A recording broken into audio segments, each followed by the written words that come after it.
페이지 60페이지 안화 내용물 시작하겠습니다. 페이지 60쪽입니다. 첫 번째 안화 사이막.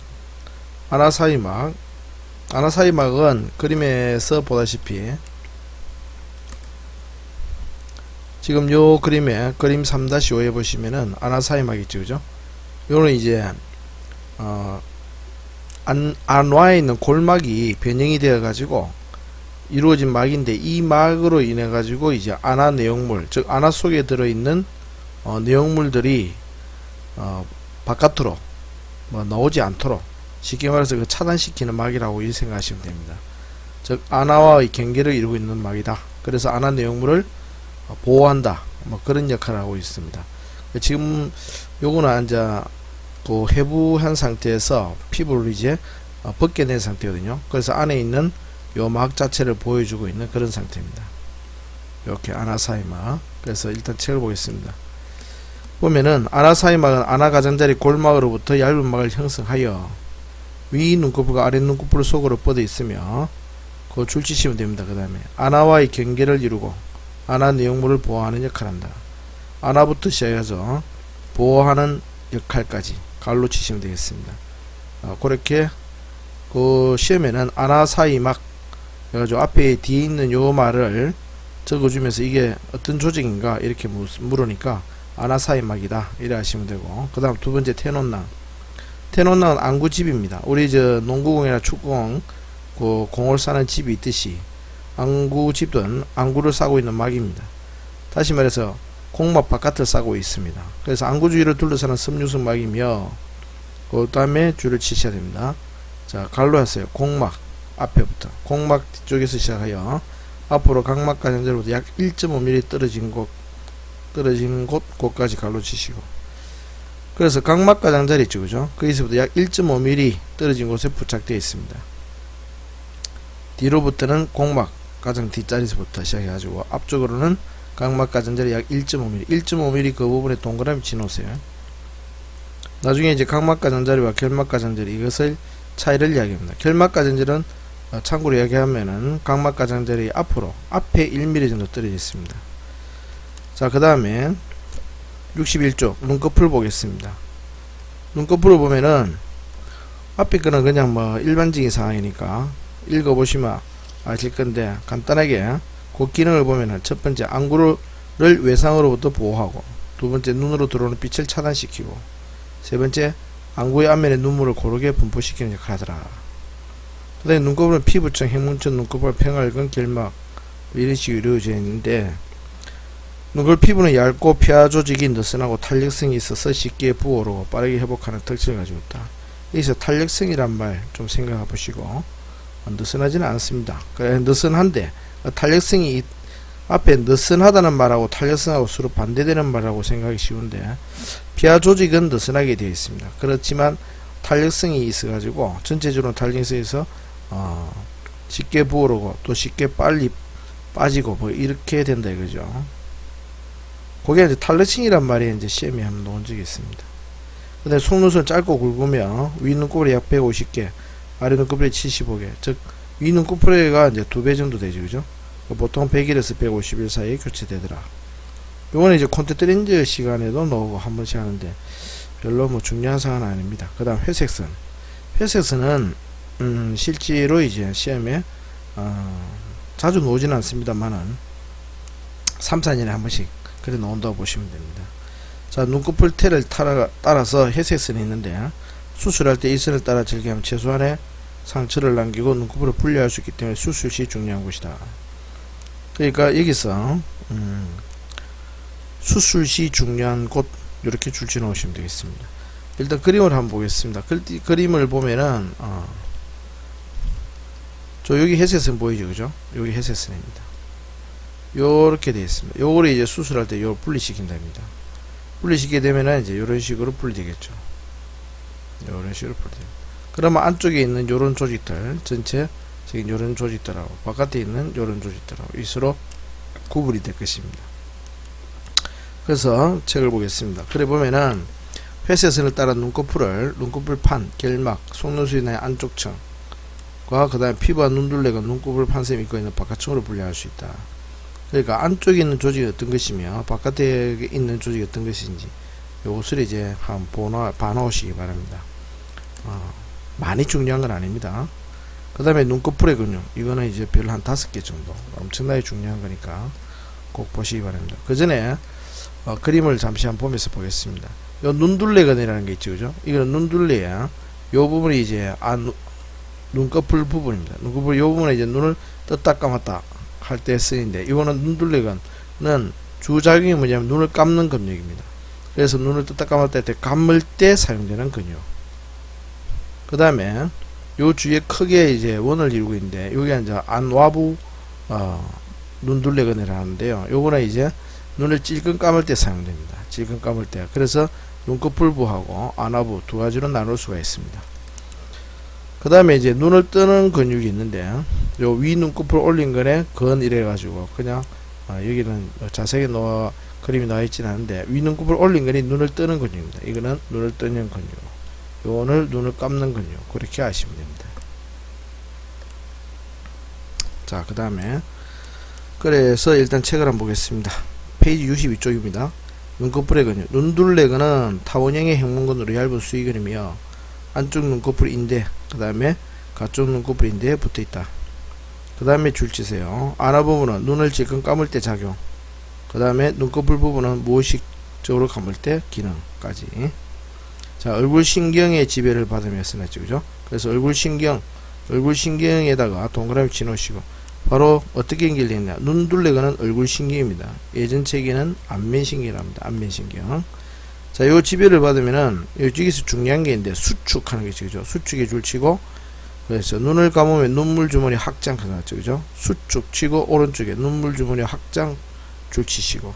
그래서 수축해서 요 수축한다는 말, 눈을 감는다는 말이거든요. 즉 눈을 감으면 눈물 주머니는 확장이 됩니다. 그러면 눈물 주머니는 스포이드처럼 눈물을 쫙 빨아 당겨야 돼요. 눈물을 빨아 당겨서 그 다음에 눈물이 코눈물관으로 흘러 들어가는 그런 메커니즘으로 되어 있습니다. 그래서 지금 요 부분이 여기에서 그림 3-5 다시 한번 보겠습니다. 여기에 이제 왼쪽에 보면 눈물 주머니라고 되어 있는데, 다음 시간에 이제 배우게 될 것입니다. 요런 식으로 눈물 주머니가 형성이 되어 있거든요. 요거는 이제 눈물 소관입니다. 위 눈물 소관, 아래 눈물 소관, 이래가지고 공통 눈물 소관으로 연결돼가지고 여기서 이렇게 눈물 주머니가 됩니다. 이 눈물 주머니가 눈을 감았잖아요, 그죠? 이렇게 확장이 되고 눈을 뜨면 이렇게 축소가 됩니다. 그런 식으로 되면서 감을 때 확장이 되면서 쪽 빨아 당긴다, 그죠? 눈물이 여기에 고이거든요. 눈 안쪽에. 이걸 누호라 합니다. 누호. 누호라는데, 요 부분에 눈물이 고이면은 눈을 감으면은 확장이 되면서 빨아 당긴다, 그죠? 이것을 뭐라 하냐면은 눈둘레근의 펌핑 작용이라고 합니다. 눈둘레근의 펌핑 작용. 그것도 시험에 아주 잘 나오니까 꼭 기억하시고, 감을 때 확장된다는 거, 그걸 기억하시기 바랍니다. 자, 그 다음에 눈꺼풀 올린 건 있습니다. 눈꺼풀 올린 건 줄치 놓으시고, 자, 이거는 아나첨에, 자, 거기에 줄치셔야 돼요. 위고등근 시작 부위의 바로 위에서 시작. 요 줄치시면 됩니다. 위고등근 시작 부위 바로 위에서 시작. 요렇게. 여기 나중에 이제 어떤 안질환이 연관되냐면 안금하수, 즉 눈꺼풀 처짐증과 연결이 되어 있습니다. 위고등근 시작 부위에서 같이 시작하기 때문에 위고등근 작용이 제대로 기능을 못하게 되면은 이제 눈꺼풀 올린 건 자체도 제대로 눈을 뜨지를 못하게 됩니다. 그래서 눈꺼풀 처짐증이 생기게 됩니다. 자, 눈꺼풀 올린 거는 눈돌림 신경 위까지에 의해서 지배된다 해놨죠, 그죠? 그래서 눈돌림 신경 위까지 그 부분은 이제 줄쳐 놓으시고, 눈꺼풀을 덜 올리는 기능을 한다. 그 다음 밀르건이라고 했어요. 밀르건을 줄쳐 놓으시고, 눈꺼풀 올린 걸 근막 아래에서 시작해서 눈꺼풀판 위쪽에 부착하는 평활근으로, 자, 여기서 교감신경 지배에서 교감신경 지배 줄쳐 놓으시고, 놀라움이나 공포, 흥분을 느낄 때 위 눈꺼풀을 더 크게 올리는 기능을 한다. 더욱 크게 올리는 기능, 그걸 줄치세요. 자, 그래 다시 말하면은 평상시에 눈을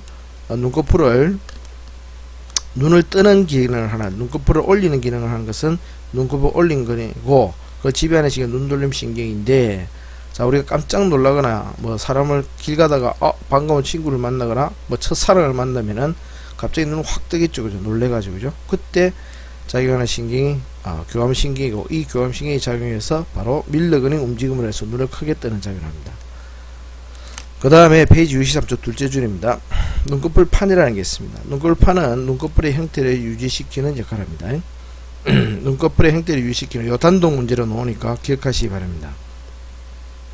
앞에서 이야기했듯이 눈에 있어서의 감각신경은 모두가 3차신경의 첫 번째까지, 즉 1가지 눈신경이 지배합니다. 당연히 아는 사실이고, 그 다음에 아주 중요한 거 또 눈꺼풀의 분비샘, 이것도 별 한 3개 정도 됩니다. 자, 눈꺼풀의 수직으로 위아래 눈꺼풀에 20개에서 30개씩 배열되어 있는 마이보음선 있죠. 자, 이 30개부터 시작해가지고, 마이보음선은 기름을 분비하는 지방선으로 모낭과 연결되어 있지 않지만 변형이 일어나는데, 자, 다시 30개 앞에부터 분비되는 지방선까지 줄 치시면 됩니다. 그 다음에 변형된 지방선 있죠, 그죠? 변형된 지방선에 앞에 거기 줄 치시고, 부터 지방선이 짜여서 모낭과 연결되어 있다. 모낭과 연결까지 줄 치시면 됩니다. 자, 여기서 이제 중요한 게 마이보음선과 짜이셈인데, 마이보음선에는 특별히 하이라이트, 동그라미 치시든지 표시를 하세요. 짜이셈하고. 둘 다 이제 기름을 분비하는 선입니다. 그래서 여기는, 그 밑에 나 있는데, 오른쪽에 보시면은, 여기서 분비되는 기름은 눈물의 지방층을 형성한다 써놨죠, 그죠? 그래서 눈물의 지방층 형성까지 갈로 치시고, 그래서 여기 보시면 이제 중요한 사실은 뭐냐면 마이보음선은 모낭과 연결되어 있지 않고 변형된 짜이셈은 모낭과 연결되어 있다는 사실입니다. 그거는 이제 그림을 한번 볼까요? 지금 보시면은, 자, 그림 3-6에 보시면은, 여기 보시면은 요 속눈썹 나 있죠, 그죠? 이거는 짜이셈입니다. 짜이셈은 이렇게 모낭 이 털 주머니하고 연결이 되어 있습니다. 그래서 이제 다리끼가 생기면은 이 속눈썹을 뽑으면은 이제 바깥 다리끼가 이제 짜이셈에서 생기거든요. 여기서 급성 한홍성 염증으로 생겨야 되는데, 옛날 어른들이 눈썹 뽑으면 이제 다리끼 난다 하는 거 바로 여기에서 이제 이걸 몰랐을 건데 경험상 알았겠지만 짜이셈의 모낭과 바로 속눈썹 여기 연결되어 있기 때문에 그렇더라. 짜이셈하고 속눈썹의 털뿌리, 그러니까 털 주머니겠죠, 그죠? 자, 여기서 마이보음선은 보면은 요 아래 위로 이렇게 연결이 되어 있습니다. 이렇게 여기가 이제 20개 정도 앞에서 우리가 그림에서 본 적이 있었죠, 그죠? 그래서 마이보음선 입구가 이렇게 나와 있는데, 이거는 둘 다, 그러니까 짜이셈하고 마이보음선은 기름을 분비하고 있습니다. 그래서 마이보음선은 모낭과 연결이 되어 있지 않습니다. 그걸 같이 기억하시고, 여기 몰셈 있죠, 그죠? 몰셈은 땀셈입니다. 땀셈이라는 것을 기억하시면 됩니다. 자, 본 김에 다 보시면은 여기 이제 눈꺼풀에 있는 선들 중에서 볼프링sem하고 이 크라우sem은 덧눈물sem입니다. 즉 평상시에 눈을 적시해주는 역할을 합니다. 우리가 깜빡깜빡할 때 눈 나오는 아주 미량의 그 눈물이 여기서 바로 분비됩니다. 이게 덧눈물sem인데 요 각각이 볼프링sem과 크라우sem 요걸 합쳐서 덧눈물sem이라고 그래 이야기합니다. 자, 그럼 책으로 돌아와서 보겠습니다. 그래서 지방층을 형성하고 그까지 했죠, 그죠? 그 다음에 눈꺼풀 태의 염증이 있습니다. 눈꺼풀 태의 염증 줄치시고 지질의 분비를 방해해서 흔히 건성환을 유발하는데 건성환 유발 여기까지 여기 줄치시면 됩니다. 즉 눈꺼풀이 염증이 생기면은 마이보음선과 지방세 마이보음선 짜이스셈에서 이제 기름이 흘러나오는데 그 구멍을 막게 되겠죠, 그죠? 그러면은 바로 이제 건성환을 유발하게 됩니다. 왜? 눈물의 제일 바깥층이 뭐냐면은 지방층인데, 이 지방층에서 어떻게 되느냐, 눈물의 증발을 막아주는데 바로 이 지방이 제대로 분비가 되지 않으니까, 다시 말해서 기름이죠. 기름이 제대로 분비되지 않으니까 눈물의 증발이 심해지고 그로 인해서 건성환이 유발되는데, 이러한 사항은 콘택트렌즈 실기시험에도 나오니까 꼭 같이 기억하시기 바랍니다.